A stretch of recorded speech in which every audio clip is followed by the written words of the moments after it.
What is happening, everybody? It's Jacob Daniel here. This is the Daniel 3 podcast. It's episode something. I didn't even have time to check and see. I don't know. Hold on. I'll look here. Let's see.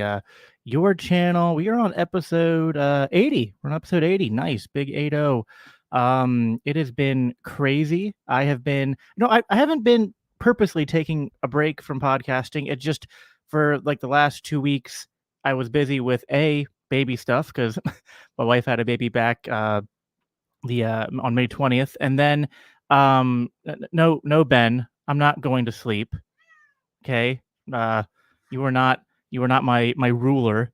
But no, so I've been doing a lot of different appearances on different podcasts. So I was on the Enemy of My Enemy podcast a couple weeks ago, and then I was on the Lions of Liberty podcast last week, and I'm missing out a couple in between there. I don't know, but I've just been doing a lot of stuff, and I don't know. I miss you guys. I want to talk to you guys, and there's been like no end of Twitter controversies and banter going on that I've been wanting to dive into. So this is kind of a last minute put together live stream, and I got someone returning to the show, although it's their first time joining solo. It's Mr. AnarchoCatholic or AynCath for short.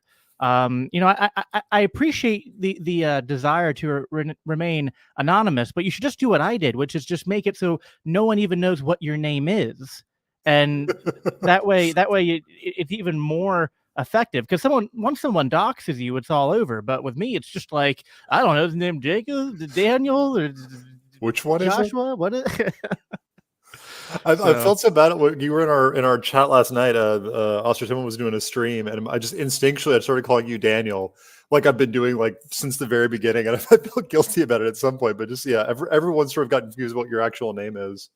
Yeah, no, but and happy even to be here. Thank you for having me for the big 8-0. Yeah, no, it's because I feel like I should have more episodes than that. I don't know how Caleb. I feel like Caleb is just like, nonstop. I mean, he's young and single, right? So like that's all he has time to do. He's like plays video games, puts out like 5 podcasts a day. I mean, like I started before him, but he's already at like 100 something. So he's got that hustle, man. And just like he'll read a book and like, okay, I read something. Somebody needs to talk to me about it. Gotta respect the hustle. God, I wish I had time. I read about 5 books a week, but I don't finish them. I get about 5, and the problem with me is that like I have a lot of books I'm reading, but I have so little time to read, and half the time I'm reading, I'm so tired, or it's just there's so much going on around me. I'll read 5 pages, and then the next time I go sit down and read, I'll go, wait, I don't even remember the last 5 pages I read, so I have to reread those 5 pages, and then it's like I'm reading the same 5 pages over and over again and retaining nothing because I'm not in the right frame of mind or setting to actually read. And I want to listen. Like I listen to a lot of podcasts. I've tried getting into audiobooks, but for some reason they just bore me, because like it's easy to listen to people talking in like a conversational fashion like we are now, but to just listen to someone like reading something at you is just, I don't know. My ADHD riddled brain just doesn't process it right. I'm the exact same way. I can't get into audiobooks. And I think Ostracism has been better for me in terms of my reading than anything else in the last, like since my kids were born. Like I've read more books in the last 6 months just because I had to get ready for podcasts than anything else. But what was I going through today? We're reading something that we're doing a live reading for. And I think I read the same page of Jacques Maritain like 5 times in a row. Cause like I'd start something, baby would start crying, start something, get spit up. Like it was just, and it's a dense enough book that like you have to sort of focus on it. And it was going so slowly that I was like, okay, I actually need to reread this later because I'm not getting it. Even though it's my 4th time going through it. That's funny. It is. Yeah, I enjoyed the reading, but I don't know, like I barely find the time. And that's in addition to like the 7 tabs that I've got open of like, oh yeah, I need to get through this. There's this article, this book from Mises.org. Like it's never ending. I wish I had just 6 hours more a day just to read. Yeah, seriously. No, I wish we had, like, I'm going to go back, like, God, like 7 days. Okay. Like I mean, who am I to question your creation? But like, we couldn't have 8 days, 7.5. Like, it's just not enough time in the week. I need like an extra, even just 6 hours. Find me an extra 6 hours a week. Oh my gosh, that would be amazing. But so we've had a lot of since you've been on, there's been a lot that just happened in general. But we've kind of been at times on the same side and at times on the opposite sides of some infamous Twitter wars over the last few weeks. Right. So I thought it'd be fun to maybe dive into those topics a little bit and just get some more meat on the conversation, because like with Twitter, it's like you end up just repeating yourself over and over again, because it's like, well, how many different ways can I say the same thing in 240 characters? Because it's pretty limiting and kind of hard to have a good conversation other than that. One of the things which it's funny. So I started this podcast because I wanted to convince like mainstream Christianity, and and I included Catholics in that. I've always tried, even though I'm not a Catholic myself, I've always tried to be more of a big tent. Like, I want to speak to generally everyone who considers themselves a Christian and try to represent them to the best of my ability. So I've tried to reach people with the idea of the compatibility between Christianity and like anarchist, anarcho-capitalist political theory and Austrian economics. And it's weird because lately I feel like I'm doing the same thing that I set out to do, but I'm doing it with people who like aren't people that I typically thought I would have to do it with. Like people who at one point seemingly were convinced of that and then have now gone in different weird esoteric directions, some of which I can appreciate. Like I've had a lot of conversations with Andrew from Popular Liberty on, and he has some interesting ideas and has kind of gone a slightly different way towards what he called like a private law society, or like a private statecraft sort of direction, which is interesting. Some of it I find fascinating, and even sometimes find myself agreeing to. But then other times that I'm talking to these people and I'm just like, yeah, like I don't know where things went off the tracks, as far as like these people at one point did see a consistency between these two things and now they don't.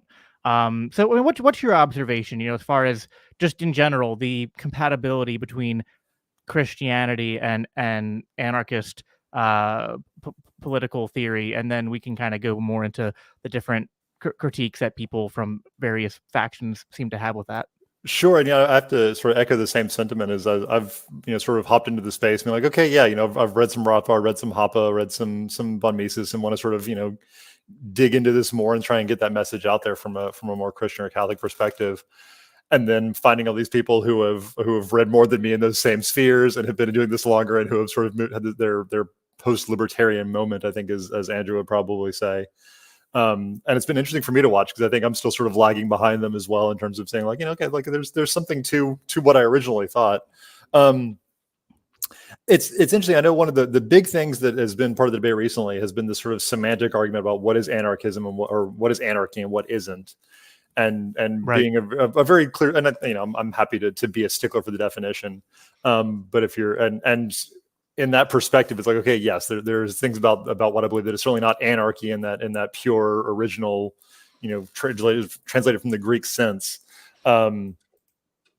Yeah. But at the same time, like if you're going to look at the Christian anarchist writers that were calling themselves Christian anarchists, like go back to Tolstoy in the 19th century, or even the sort of anarcho-capitalist tradition. Okay, they were calling themselves anarchists, but they weren't like, okay, if they chose the wrong term, okay, sorry, I guess they should have used a different word. But I'm sticking. Like, it's such a good reference to, yeah, it's like this. Right. This is the theory. Yeah. I don't want to have to spend 30 words trying to describe it if someone's already had a term, even if it's probably not the most. And that's always been my thing, which is like, I'm not married to the word, but like language is to some extent like, subjective, and words are tools, right? So it's like, you know, I like you said eloquently, I don't want to have to, every time I get into a political conversation, have to write, you know, a paragraph like a leftist to explain what my political views are. So, you know, it's just like, how can you convey the most information with the least amount of effort possible? And it's like, to me, to say I'm a Christian anarcho-capitalist is as precise as one can be, and putting things in, I think, in a the proper order too, because to me, it's like Christian first, uh, anarchist second, and capitalist last. Not that I think capitalism is unimportant, but it's like I'm mostly tied to Christianity, to my relationship with Christ as my savior, and to the truth found in the Holy Scriptures, and taught by the Christian Church. And then after that, I believe that you know, consequentially, I have opinions about like political rulers and kingdoms of man and who we should give worship to. And then lastly, it's like I have strong opinions about economics, where it's like, but like, you know, the economics is, I'm pretty confident about that. But if there was any of those three that I would have to put like in a hierarchical structure, what's most and least important, like the capitalist part kind of has to be at the bottom, just because I think the Christian part has to be at the top, and the anarchy part is like, if we got to theoretical anarchist land and the state's gone, and it turns out like, oh, our economic organization is closer to something like mutualism than capitalism, you know, it's not like I'm gonna die mad, you know what I mean? Like, I'd just be like, okay, I guess I was a little bit wrong on some of the economic stuff, but it's like, I could get past that. I couldn't get past, wouldn't, I'd have a much harder time getting past the first two things. We lived in and it's an issue for me. It's about praxis. Like I'm sort of and I think you've got the exact right order there. Like, you know, the most important thing is your relationship with God. Then is your relationship with other men. You know, how do you be moral? How do you do the right thing? And then the economics is sort of the praxis of it. Is okay, what's the given what we know is the right thing to do, how do we go about doing it? Right. Which is important, but it's you know, those other things have to come first. Is you have to know, you have to have this understanding of the supernatural and the metaphysical and the divine, and then you can kind of get, okay, based on that, how should I act to other men, and then based on that, okay, what's the best way to sort of achieve these moral goals? And so that's also probably the order of certainty with me too. It's like, I think I sort of have the best grasp on my faith and what that should mean for me. And then the next is, okay, what political system sort of, you know, can uphold that moral standard? Well, you know, there might be different options. You know, you could convince me, okay, yeah, it turns out some kind of, you know, anarcho-feudalism, Yarvinian post, like, okay, that sure, I guess, possibly. Like, is it, my question is always, is it moral? Yeah, that's my thing. Although I'll grant, like, if I had my choice between the status quo and the ideas that the post-libertarians are pushing out, it's like, well, I find what they're pushing to be a lot more appealing than the status quo. But yeah, I still don't know if that's sort of my, you know, both. I think you put it well. It's like, it's sort of like, what, because there's a moral component and a praxis component, right? And it's like, I consider myself politically anarchist in a sense of like what I think is moral, based upon both like philosophical reason and also Christian norms for what the relationships should be, man to fellow man. And that said, it's like, okay, so like that's the ideal. Can we reach that? I don't know. Like, I'm kind of agnostic in terms of like, can we reach in this reality, in this earth, in this age? Can we reach a society that is living out a, you know, anarchistic social praxis? Right. And then if that's possible, how widespread is it? How long does it last? Like, those are things I don't know, and I just kind of hope for the best. I'm not, I guess I'm somewhat of a political realist, which is like, if what I have to settle for is some sort of minarchy or feudal, you know, decentralized monarchy, it's like, okay, I wouldn't be 100% content with those. But again, like, compared to what? Like, compared to the global corporate wokeism, fascist, whatever, yeah, death cult, yes. Yeah. Well, and even beyond that, because I've heard the argument occasionally, like, you know, they're like, you're not going to get rid of evil in the world. You're not going to eliminate the state. It's like, okay, even if let's take the completely black pilled view and say, okay, you know, we can't achieve anything. Like we're just sort of stuck with this. Just on the intellectual side, just the acknowledgement, okay, maybe we can't get rid of this evil, but let's at least acknowledge it as evil. Like let's have a clear enough understanding of morality. Right. Okay, like maybe we can't get rid of this state, but can we all agree like it's a bad thing? Like well, it's almost that's a good step one. You can't get it anywhere if you can't sit there and say, if we can't convince people, yeah, this is not something that you should have. Right. Or it's like it's kind of like going to God, be like, God, why did you say do not murder? Like, do you think you're gonna, prevent all people from all time from murdering? It's like, no, well, of course people are going to break moral commandments, but like we still have to establish what the moral, like what is morally normative according to God. And what the scriptures say, and using, some sort of proper hermeneutic and philosophical framework to try to accomplish that. That's one thing, a little bit of a tangent here. It's one thing that I really admire about the Catholic tradition is that they always seem to couple a reading of scripture with also like a sort of like Aristotelian, or I guess in the more Catholic sense, a more scholastic or kind of like what Thomas Aquinas did, like just this very coupling of faith and reason together. And I don't think you see that anywhere else in the Christian faith put together quite as well. And actually, the more Reformed faith that I come out of sometimes has a very strong, like, philosophy is bad kind of streak coming from it. And then you have like the Orthodox, which are just like, not only is philosophy weird, but like coherent sentences are also dumb. So like, it's just like, I find myself more at home a lot of times with Catholics, because it's like we're at least, I think, operating off of similar like constructed worldviews as far as like how to how to organize kind of like the different moving parts and how to tackle them. But yeah, I think that the to get back to what we were saying, I guess, like, to me, I think that, anarchy is just in the same way as me saying like murder is bad. It's like, okay, also theft, stealing thing is bad. And so like logical deductions that come from that, backed up, I think, by biblical observations of, the stories that are documented in the Bible, both Old and New Testament. It's like, I don't think that what is normative in terms of God's moral ordained order is for humans to construct these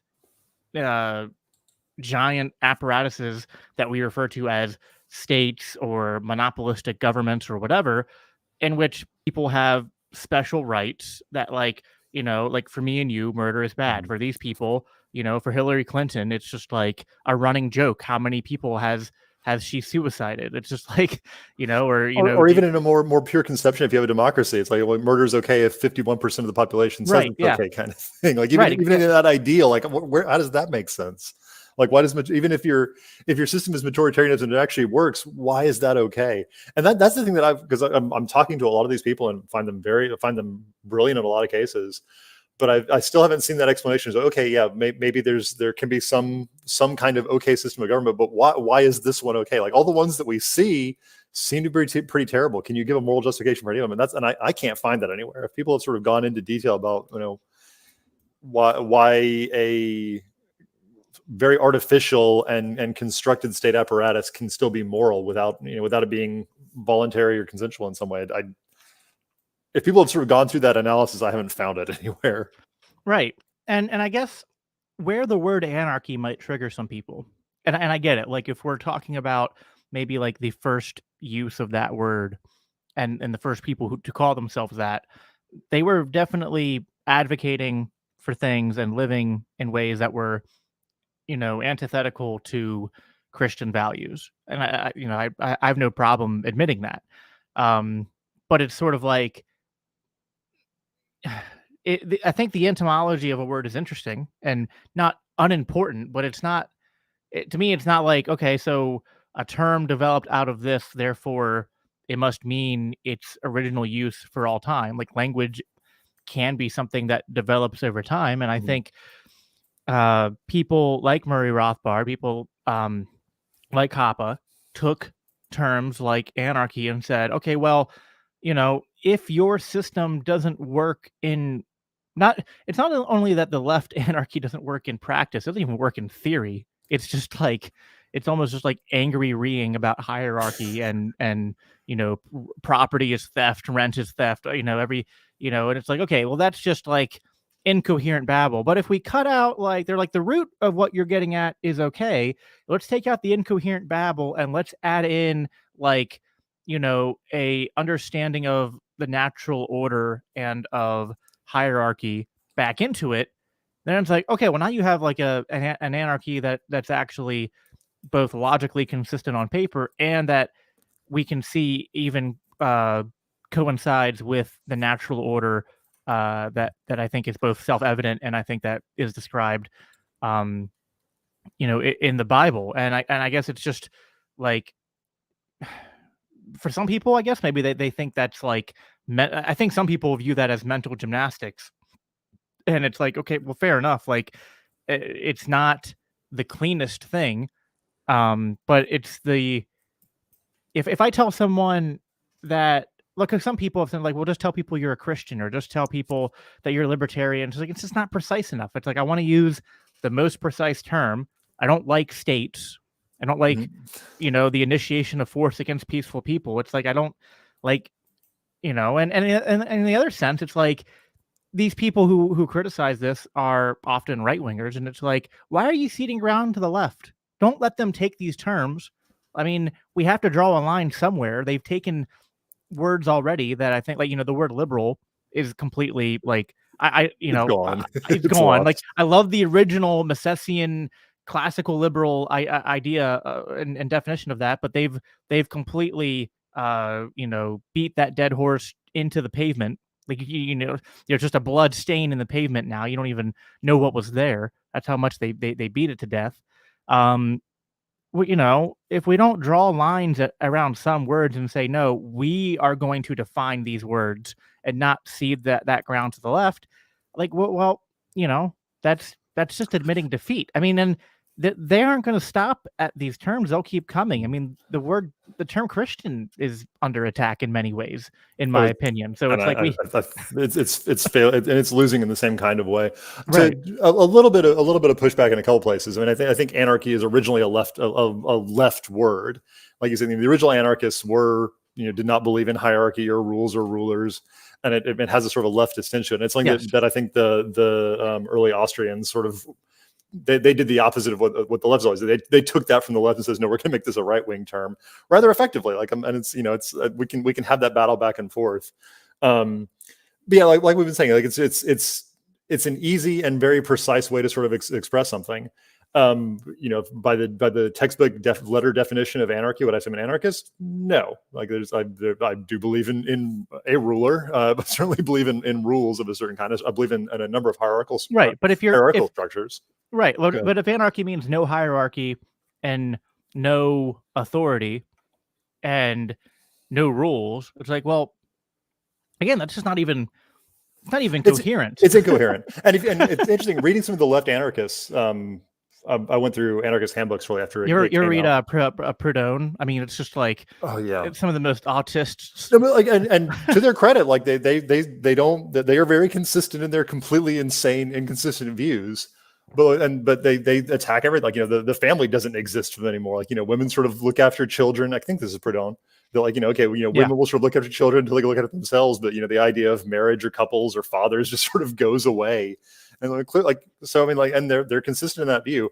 And in that sense, I don't think Rothbard and Hoppe and the like sort of took that and sort of put things on it. I think the better way to think about it is they built something from their classical liberal natural rights kind of understanding, and notice, okay, this has a lot of similarities with the left anarchist view, but the origins are completely different. Like, they base it on a completely different set of principles. And then there's a not just superficial. There's some real similarity to left anarchism, and that's why they use the term. But it is completely distinct in its understanding. Maybe a good metaphor would be like scientific discoveries over time, and like we would go back and look at Newton and go, Newton got it wrong, but Newton also got some things right, and scientists come later after other scientists and pick up what they got right and refine the parts that they got wrong as we discover more over time and as we are advancing scientific knowledge and discovery. I think it's an the interesting same, analogy. yeah, I think the same can apply to things like philosophy and certain ideas like anarchy that maybe in their infancy got some right and some wrong, but people have come after the original anarchists and gone like, okay, like we're going to take the stuff you got right and we're going to discard the things that have been borne out through, both on paper and in reality experiments that show that they don't work. And we're going to refine those hypotheses until we come up with something that works. Yeah, and so not only that, but like you should also and this is very true in Newtonian in physics, the development of physics, but I think it applies here as well. Is they grasp some truth that seems very clear. Like, okay, there's something clearly evil about the state.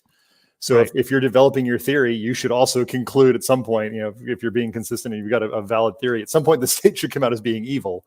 Otherwise, you've done something wrong. Like you can start at different points, but your conclusion needs to agree with observed reality. Like, okay, we know totalitarian, we know communism doesn't work. If your theory goes along and comes up with communism being a great idea, something's gone wrong. Well, so that's the weird thing about the left anarchists, is almost that like it's like the state is bad and hierarchy. It's like all this stuff is bad, and then it's like, okay, what are you going to do? It's like, oh, we're going to make the biggest freaking state we can, and it's like, wait, what? Like does not compute. And at least like the anarcho-capitalists, just like, oh, they're not real anarchists. Like, well, they're the ones that actually have the end goal of abolishing the state and like achieving a workable voluntarism that's based in something tangible, like Austrian economics, rather than in something like everyone will just voluntarily share and create things for the good of the people or something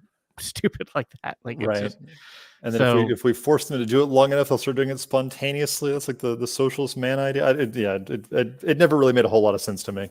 Yeah, because I don't think it actually makes any sense, period.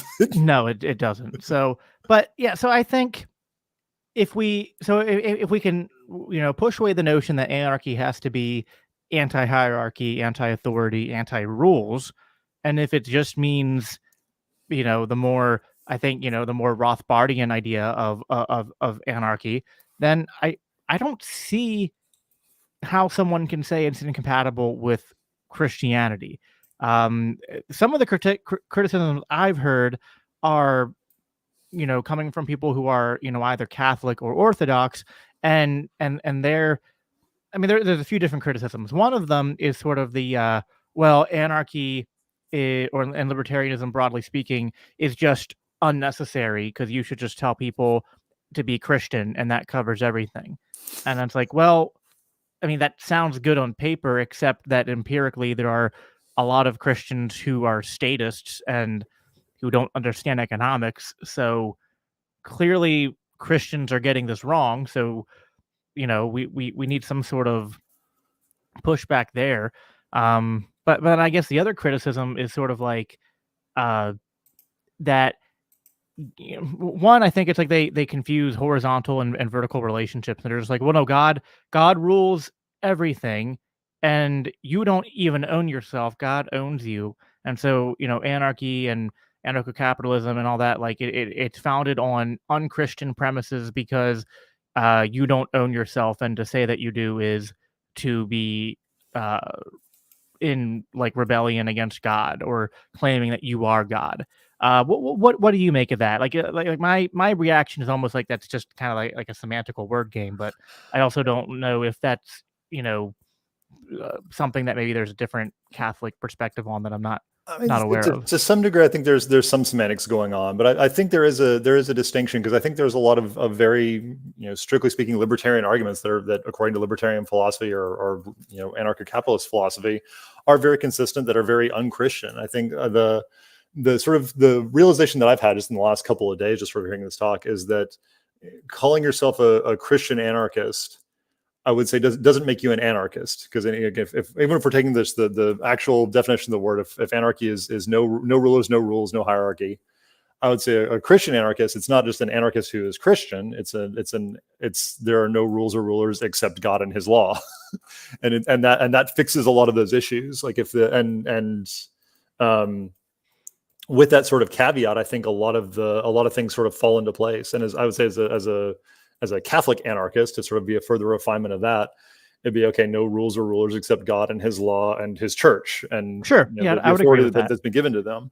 And I think a lot of things come very clear with regard to the okay, you don't own yourself thing. I think there's a bit of semantics there, because there's this idea that I think is true. Is strictly speaking, we don't own ourselves. We are what's the word? Stewards of our body. You know, God Right. owns us, and we've been given power to sort of use it to do His will. But it's His and not ours, which I think is true.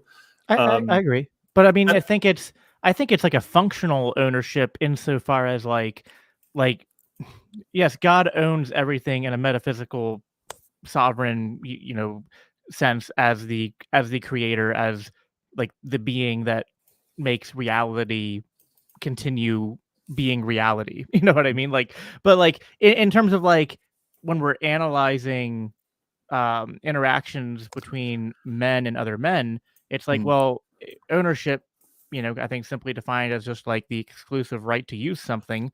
It's like, well, I, in every way except that metaphysical way, I do own myself, and I think you can call that self stewardship, but then it's like, well, what is a steward? Like to me, it's almost like you're pushing at a distinction without much of a difference, at least in a praxis sense. I think You know what I mean? it's true in most cases. I think the clear exception is if you were a steward of yourself and not an owner of yourself, you have to sort of do what's in the best interest of the shareholders, as it were. Is you can't do evil to or you're morally prohibited from doing evil to yourself.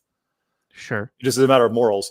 And so then you get into questions, and this is one that sort of will trip up a lot of non-Christian or Catholic libertarians, and say, okay, if someone wants to kill themselves and you want to stop them, okay, what's the, if you're going by the purely sort of, okay, they have a right to their ownership of their body, okay, I can't stop them from doing what they want to do with themselves. That would sort of be the purely libertarian argument. I think the Christian anarchist or the Catholic anarchist would sit there and say, okay, no, that they don't have that right. They don't, if something that is clearly evil they're doing to themselves, I have some kind of obligation to step in because they're not fulfilling their duty as a steward of themselves. Now, what the extent of that is, how far that, because that for me is the core question. Is okay, we can establish there are things that you should not be allowed to do just morally. Now, what can society, what can I as not you do about that? Because I don't think it's nothing. Yeah. And and filling in that sort of gray area is a difficult one, because it's you don't want to sit there and say, like, I can, if I'm going to decide what's good and bad, and if I think you're doing something bad, I can stop you. Then you can, prohibition works of if you're eating too many calories or getting too big of a Coke in New York City, I can try and stop you because I don't think it's good for you. Clearly that's not okay. Like there's clearly some kind of line between, okay, I'm going to shoot myself in the head and no one's allowed to stop me, versus I'm going to eat too much.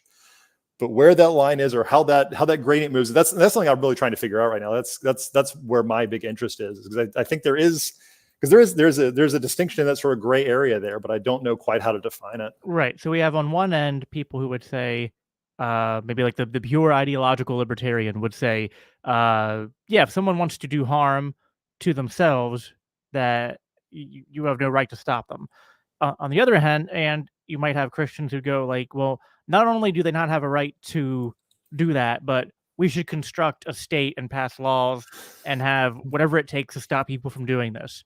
And I guess what you're saying, and I think I kind of agree, is that like, well, both of those are unsatisfying, and there's probably, maybe not, exactly in the middle, but somewhere in that null space between those two extremes is probably a more reasonable approach, or it might even be like a case by case bait. But my approach tends to be that like some of these things there is no like universal answer to. It's almost like, hypotheticals get hard to deal with, because the problem with hypotheticals is you can include as many details as you want, but there's always necessarily things that are left out. And it's almost like you almost need those unknown details to know how to act in any given situation. And also, I think there's going to have to, I think at some point in the conversation, that goes on between the different people in this ongoing dialogue, a recognition from all sides that there's no perfect answer, because the only perfect answers the only perfect outcomes that can be made are not really in this reality. It's going to be when we are in heaven with God. Right. And while we live on this planet in this reality, like and I'm not saying we should use this as an excuse to be lazy or to not push back against evil, but like, I don't know, I guess my praxis is not to try to achieve perfection when I know that's impossible. It's more like, I don't know, like in any given situation, it's almost kind of like, first, do no harm, and then second, reduce the harm being done to the greatest extent possible. And how you do that kind of varies by the situation you're in. Like, if I saw someone standing on the edge of a bridge and it looks like they're getting ready to jump, I really have no qualms about someone doing, almost anything necessary to stop that person from killing themselves. Like and that might even be a violation against anarchist or libertarian principles, but it's like, okay, but like, I guess this is probably where, you know, I wear more of my Christian hat in this sense, because it's like, well, libertarianism is not a complete philosophy. They're very limited, but the problem is, libertarians who aren't Christian, it's like it becomes a thick philosophy, because they have that God-shaped hole in their heart, and so they have nothing to fill it with but more libertarianism, right, or libertinism, or something. But it's like, I do think there are instances where you are morally obligated to break property rights. Like, property rights are important, but they're not like the highest supreme good. You know what I mean? Absolutely, yeah. And I think not only is libertarianism not a complete philosophy, it's not a fundamental philosophy. Like it's you have to get to libertarianism, and I think there's been it's almost a consequentialist, like a consequential, like it's not something.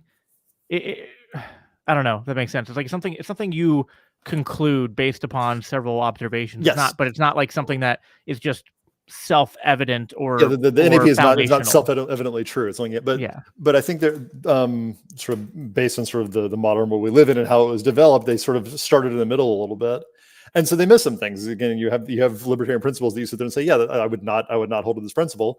It's not a good principle. But the question is, okay, how do we make this more consistent? That's again, this is my big project, if I could ever get around to it, and really where my interest is because there's like we said with sort of the left anarchism versus anarcho-capitalism, there's clearly something good there. Like they're getting a lot of good conclusions. Anarcho-capitalism being a lot closer to a coherent and sound moral philosophy than left anarchy, but it's definitely missing something. And I think my big idea is trying to go back to, okay, how do we understand these sort of first principles of morality, and can we sort of refine what our libertarian principles are, so that we can handle these edge cases, even if we, like you said, I agree completely. I don't think you try and legislate or try and give these sort of what's the Kantian term, these categorical imperatives about, in this situation you must do X, Y, or Z. I think that's, I hate Kant for that, for many reasons, but that's one of them. That's not fair. I don't hate the man. I hate his ideas. But I think just making sure that we have that our principles are expressed correctly and are true and are moral can be a better guide to helping in these edge cases where clearly there's something just a little bit off about libertarian theory, because it's like you said, it's got this God-shaped hole in it. But I would love to see that sort of fleshed out better, so we can point to, okay, here's a more coherent version of this ideology that correctly incorporates all the good that's in that philosophy, but also gets these first principles correct. At the same time, because I agree with all that. I think some of like the post-libertarian types are like unsatisfied in some sense with libertarianism and anarchism, and because of that, they want to reject it wholesale. And also, then consequentially, it's like, well, forget that. Like the focus just needs to be 100% like making everyone Christian, and that includes even like trying to use any means, or even some people would go as far as like any political means, to force Christian norms upon people. And like and I have several issues with that, but one of them is that like my sense of libertarian political philosophy, as much as we could criticize it as incomplete, would be that if we're going to have people who aren't Christian, which seems to me like a inevitability, again, in this span of time from now to whatever eschatology is right, because I don't know. We'll get you eventually. Don't worry about it. Yeah. Well, whatever end times scenarios end up happening at whatever point in time, it's like until we get past this part of the tapestry of God's never-ending unfolding creation, it's like, okay, there's going to be people who are either temporarily or will forever reject God and reject submitting to God and his church.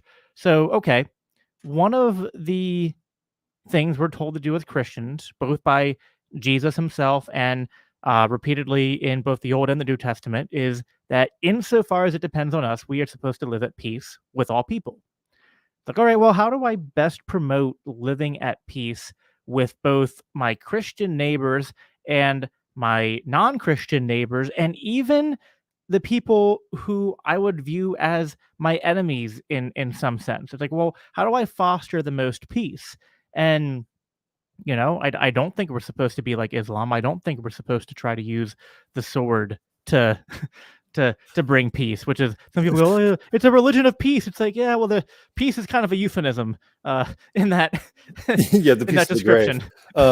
Peace by submission. And I don't think it's what we're supposed to do. I think in some sense it's like, even as incomplete as like libertarian or anarcho-capitalist political theory is, it's like, if we were living in a society that was 70% secular, I would rather that society be, as libertarian as possible than for it to, really be any other political system. Because I think that is what is most conducive to peace. And that's also like if our goal is to evangelize people, right? It's like, well, it's a lot easier to evangelize people when we're not like pointing guns at each other.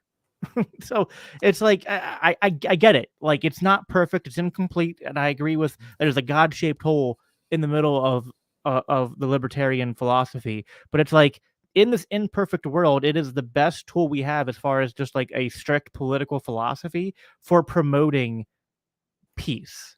Like, does that make sense, or do you have any pushback there? I don't have a lot of pushback, but I'd say even beyond, because I mean, the praxis I think is important, but I'm also sort of an idiot about praxis. Like, I don't know what works well. I would say it's almost nothing. Yes, that's the issue. It's almost, I love the way Jordan Peterson puts it, which he's like most new ideas are stupid, or like it's just about finding the least stupid idea, or like he'll be like, capitalism's like the worst economic system ever, except for all the others. It's like nothing really works. It's just like, what's a complete disaster and what's a workable disaster. Well, that's one of the great things about capitalism is you can test really quickly. Like, it'll tell you what works really quickly. Right. But I think beyond whether or not just libertarianism works for any given means, it just seems to me like it's the most moral that I've heard. Like, in terms of like, okay, how should I live my life? What should I do? Because I mean, not only do I think conversion by the sword is not a particularly effective way to try and run your society or your religion.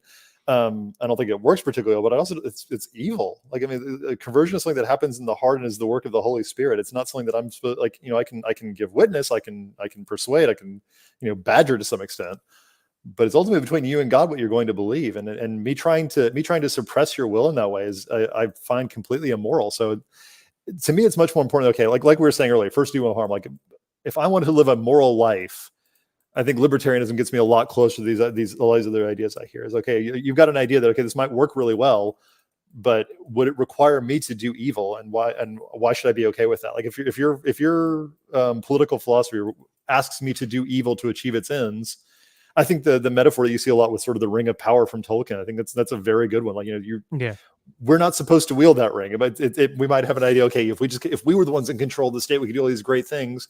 And maybe you could, but it's going to take your soul in the end. Like, it's just by its nature, it's not for you to wield. Yeah, exactly. And I remember someone gave me pushback on that metaphor, because they were like, "Well, Aragorn still picked up the sword and went to battle and became a king." I was like, "Yeah, but like, Aragorn was like the perfect king because he didn't want it. but because of how much of a servant he was, because of the heart he had for his people, like without basically like society put him into that position. Right. Like he didn't seek that position. Society put him there. He just through his own merits ended up at the top of that hierarchy and was called upon to be a servant to his people, to mankind. And so it's like I do think there's a role for that. And I always like the Tolkien idea of like the sort of like he had in one of his letters he was talking about like when he was talking about like how his political views lean towards anarchy, and he kind of thinks that like an anarchist society would almost be like, you know, years and centuries of peace, and then if conflict arises, it's almost like the Book of Judges, like the people, you know, find the king or the judge or someone who leads them into battle and you know does what needs to be done, and then you know they die away and they go back into that like you know Back to the Shire. yeah, back to the Shire, back to the peaceful anarchy, you know, in between those stages of conflict. I guess it's just like you're not gonna, you know, we're not going to avoid conflict completely in this lifetime, but we just have to find the, you know, the most harm reduction, I think. And I think we kind of see eye to eye on that one. Yeah.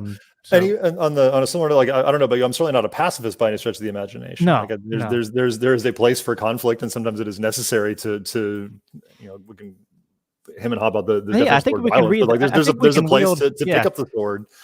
But the Yes. but it's there's a distinction between, you know, having to defend yourself and do violence when it is just, and doing evil, and it's hard to see the action of the state as anything but evil.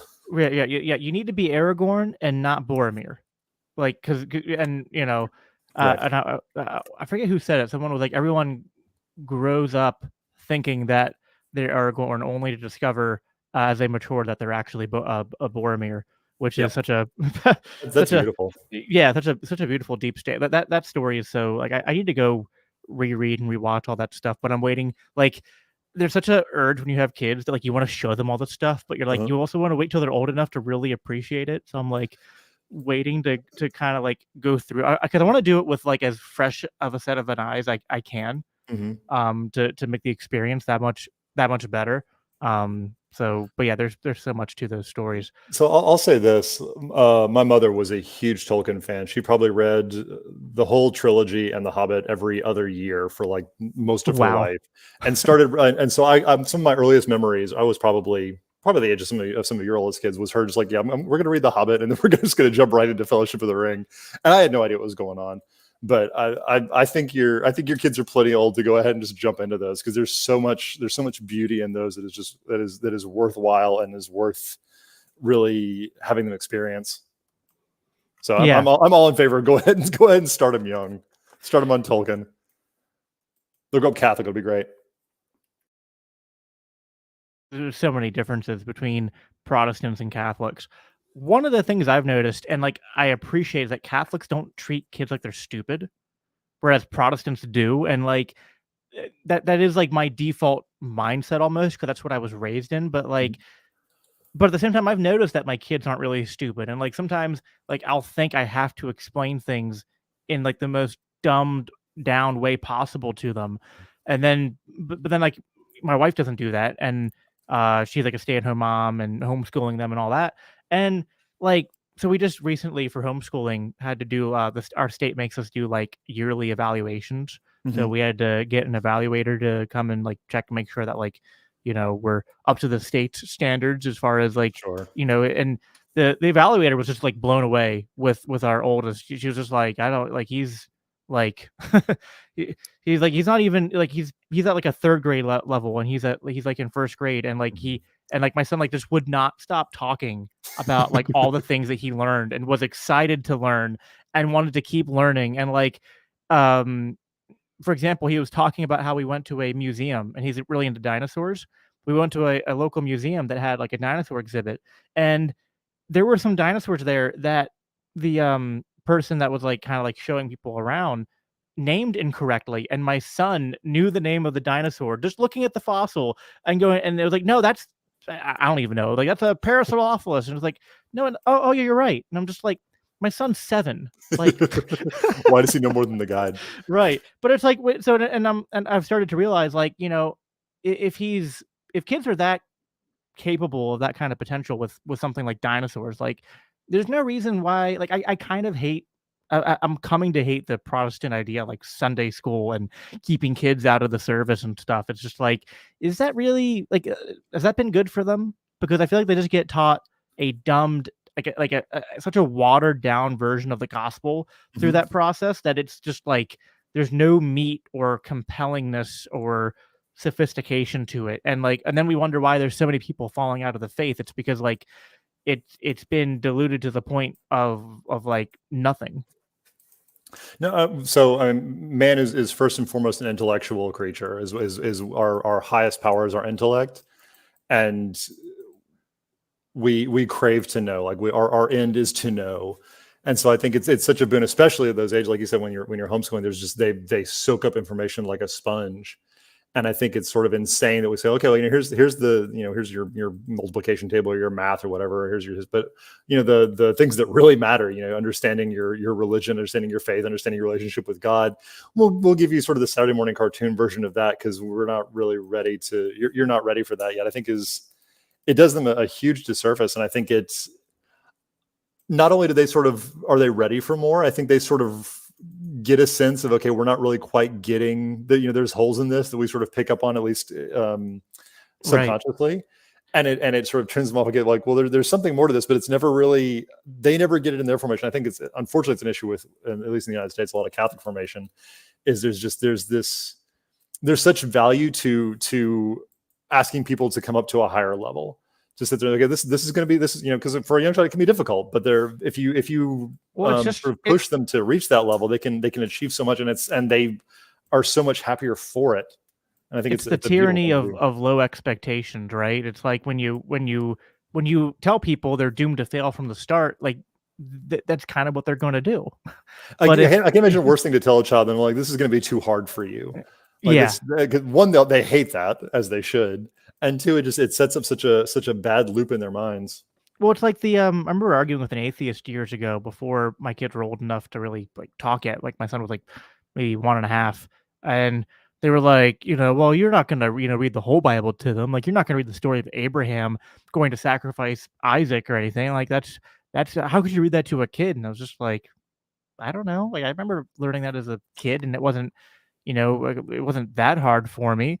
And I remember the first time I read that story to my son, and, like, my son, like, I thought I'd have to sit there, and, like, I was actually panicking at that point. I was like, oh crap, maybe the story is a little tough to right. read to, like, a 6-year-old. But he was just like, okay, so Abraham knew that God wasn't going to harm, let Isaac die. And I was just like, oh yeah, you got that. It's about Abraham's faith. Okay. Like, like, it's not like we in some ways it's just like, all right, my kids, sometimes it's like, okay, my kid's really smart, or I'm just really dumb. I don't know. Like, well, it's also the sort of thing, because these things can be hard, but they don't have to get it all in one blush. Like, you can give them the whole picture. They pick up some of it, you talk to them about it, and then you pick it up again in 6 months or a year or 2 years, and it's something that can build on itself. You don't have to piecemeal it to them, because there's no, like, if they don't get it all at once, that's okay. It's not the worst thing in the world. About, like, think about how many people out there, like kids, and, like, they're in, like, something, when they're into something, they know everything about it, right? Like, I know people who are into comics, and, like, they can tell you, like, every obscure detail about some obscure superhero in a comic that no one's ever read. You know what I mean? And it's just like, so the key is, like people are, and kids and teenagers are vastly intelligent, and they can work hard. It's just like, are you incentivizing them to and raising them to put that energy and that care into, godly and righteous things? And I think that's kind of our job as parents, is to, like, channel that energy to productive things, and things that bring life, rather than to things that are sinful and bring death. And so it's just, I don't know, I don't know how we got on this tangent, but it's something that in my constant analyzing of the landscape, because I find I'm mostly, like, temperamentally at home with my Catholic libertarian friends, and, like, there's some people in the Protestant circles who are like sometimes irritated with me because they think that there's like, no, the Reformation was good, and I'm just like, I don't. It's like, and then they'll bring up every single reason why Catholicism is bad, and it's just like, well, it's like, again, I'm not Catholic. It's just like, but your argument for me being a Protestant has to be more than, ooh, Catholicism bad. I was like, that's just not, like, this is just not compelling. We're turning it back into the, anarchism is not a positive philosophy because it's only a negation. Like if you're saying other things are bad, that's not putting forward any kind of positive. Which is almost what Protestantism is, just Catholicism bad. It's like, okay, well, build a cohesive church out of that. Oh no, you can't. Turns out it's just endless fracturing and fracturing of fracturing, and then I mean, like, what was your comment yesterday about the desert island, where like the one Protestant has to like develop multiple personality disorder, right? Yeah, just so he can break off into multiple churches. But then he'll convert to Catholicism, and then like you'll have each one of his personalities will just serve a different function. So he'll, one of them will be the priest, and one of them will be the bishop. Oh, God, no, it's, I don't know. One of these days I have to have like you and Caleb and some others on to do a deeper dive into Catholicism. I'm not quite ready for it yet, because I want to be prepared to like bring the certain things that like I have heard that, like, if true, make it hard for me to completely like be open to exploring Catholicism closer. But I want to know if these things I was told, I was given to by people who had an obvious anti-Catholic bias. So it's like, and I mean, I've explored some of the easy ones. Like, I know that Catholics don't worship, like, you don't worship the saints when you're praying to them, and I know that the some of the stuff that people say about the Catholic view on Mary is inaccurate, but then some of it I still have questions about. So I don't know. That'll have to be an episode sometime in the future. Yeah, and I'm gonna keep pushing, Caleb. I think we probably will try and get you on one of the Ostratism things at some point and just go over whatever. But no, it's because it's the kind of thing that's there's a lot of things there, and like we were talking about at the beginning, like it's the most important thing. Like it should be sort of primary consideration. So if we're not taking our time and making sure we understand all the ins and outs of it, we're doing a disservice to ourselves. So yeah, and it could be much. Yeah, go ahead. Well, I mean, sometimes I feel like, all right, well, should I, well, so I didn't abandon the Libertarian Party when it was struggling, right? Like, I joined the Mises Caucus, we took over the Libertarian Party, and we're trying to make it great again, like, and it's like some people have been like, well, if you're, the Protestant church isn't perfect, but like, you should just try to make it better rather than just abandoning it. And it's just like, okay, well, it's one thing to save a sinking ship. It's another thing to go to the Titanic and be like, we're going to resurrect it. It's just like, I'm just like, I don't think there's anything left to save. Like, it's just, it's dead. It's at the bottom of the ocean. I can't quite get over the irony of Protestants sitting there saying, no, you don't. We need to stay one unified whole. We can make this work. Just too late. You had your chance. Yeah, it's just, we could have had 500 years of, like, maybe the best timeline would have been that Luther and Calvin and all them had important things to say, but they just remained Catholics. And over 500 years, maybe, because not everything they said was right, but maybe like that nugget of truth that, like we were talking about earlier, like how anarchism, like at the beginning, it was like, okay, well, a lot of this is stupid and crazy, but there's a nugget of truth there. Like, if they had maybe just persevered, maybe, Catholics after them would have went, and I think to some extent they have. I remember listening to a podcast with Bishop Barron, and he was actually, it was on Reformation Day, and he actually went through and said, look, actually there's some things that the reformers said that were true and that we've actually since adopted. So I'm like, okay, so then, like, why didn't I don't know? Yeah, I know I keep harping on it. We've been going through Jacques Maritain's Three Reformers, where he talks in detail about Luther, and one of the sort of his sides is like, okay, these great figures in history, even if you hate everything they did, like, people that are completely worthless don't become great. Like there must have been something good in Luther, or no one would bother listening to begin with. Like so there had to be like, well, I mean, one is his prose is fantastic. He's a great writer, but like he clearly understood something. I think he got a lot of things horribly wrong, but there was definitely, like you said, if he had stayed Catholic and just sort of, was able to refine his vision, he could have been a great priest and could have been a great, actually, a reformer instead of sort of a revolutionary, like, fix the things that were wrong with the church in a fundamental sense. Yeah, I think that is the best timeline is Luther manages to find his way back to the church. Yeah, because I mean, it's just as much as I like decentralization when it comes to political structures and the economy and all that, it's like it doesn't work well with like that does not map onto Christianity and the church. Like it just doesn't like ooh, we're gonna have 500 different churches that all have their different interpretations. Like wait, no, that doesn't really square well with the idea of a omnipotent creator who sent his son to die for us and like put your faith in it, but which one? Like no, that just it just doesn't work.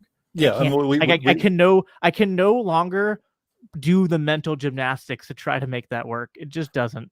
And we have the one reality. There is a correct interpretation, whether it's the Catholic one or but they can't all be right. So they don't realize how they're the precursor for like this postmodern hellhole that we're living in right now, where all truth is subjective, and it's just like or as I like to say it's individualism gone haywire is what it is. And people and some libertarians are like, what, you can't have tyrannical individualism. It's just like it's exactly what postmodernism is. It's exactly what it is. It's radical tyrannical individualism. And yet, I'm sorry, you can draw a straight line from that to the Enlightenment and from the Enlightenment to the Reformation. So like I'd love to say the baby from the bathwater, but it's there's a lot of bathwater and it's just a little bit of baby. Not much baby, yeah. It's just a clump of cells. No, bad joke. Okay. So the other thing I wanted to go back to is my point about like sort of the proper, I think, understanding of Christian anarchism or Catholic anarchism is it's maybe no rules or rulers except God and the law He has put down. Like the central authority doesn't make a lot of sense unless it's the one central authority that is the rule, that is the King of Kings and is the source of existence. Centralization makes sense if the head of your hierarchy is I am. Like it just that true. Yeah. That one will work out okay. The rest of them, there's ambiguity there. None of them else have a claim of being perfectly correct and perfectly true and perfectly good. If you're under that hierarchy, okay, that can work out pretty well. But any separate hierarchy, if it's not rooted in the natural law, decentralization is good because we'll find the good ones. The ones that work out will be the ones that sort of rise to the top. And if you try and force these unnatural hierarchies or try and force centralization, you don't have the opportunity to discover what's good and true. Right. And that's part of my reason why I'm so against the idea of like Christian theocracy too, is because like you can try to play the game of the ring of power and wielding the state against the non-Christians, but I think history just proves that the non-Christians and the actual Satanists and the secular people, the people who are pushing all these agendas, they are way better at playing that game than we are. Like and that's not even a criticism of us. It's like, oh wow, like demonic people are better at playing demonic games than Christians. Yeah, exactly. Like, well, duh. We shouldn't be playing those games. Like they're not for us to play. And like, the left of, oh God, they obfuscate everything. Like they take words like authority and hierarchy and corrupt them. And it's like, I just always go back to like, what did Jesus say that being a leader was? Like it was to be a servant. It was to wash his apostles' feet. It's like the great thing about putting God as your centralized authority, as putting him at the top of your hierarchy, is that like he straightens out those hierarchies and those authority structures to where they are basically libertarian, because you're not coercively ruling over people. You're ruling them in a sense, but you're ruling them through through serving them, which is the exact model that Jesus showed us. And that's what we have to try. Like, to me, that is, which not surprisingly, like, Jesus is sort of like that vergence of showing how like libertarian praxis is like the mirror image of godly heavenly authority and hierarchy. Does that make sense? I think so, and I think I hate trying to stretch the libertarian metaphor too far. And I think there's certainly a facet of that. I hate trying to, and I don't think you're doing this, but I think it can be confused to try and view the entire gospel through a libertarian lens or make it a libertarian story, which it's not. No. And I think so I think it's a valid point in No, as if anything, libertarianism is like a Christian story. You know what I mean? That's a better way of putting it. Yeah, it's not that you shouldn't read your Christianity through a libertarian lens. It's like, no, like you should read libertarianism through a Christian lens. And I think libertarianism is just logical resultant conclusions based upon the biblical Christian norms that we see in the scriptures. Does that make like but I do get the pushback. Like, some people don't thread that needle and they go to the other side where it's like, oh, God can't do this because he'd be a tyrant, and or it's just like, They have no idea what God is. Which is funny because like I was always intrinsically against that from the beginning, but that's just because I'm a Calvinist, and to the Calvinist, God is a authoritarian strongman, but no.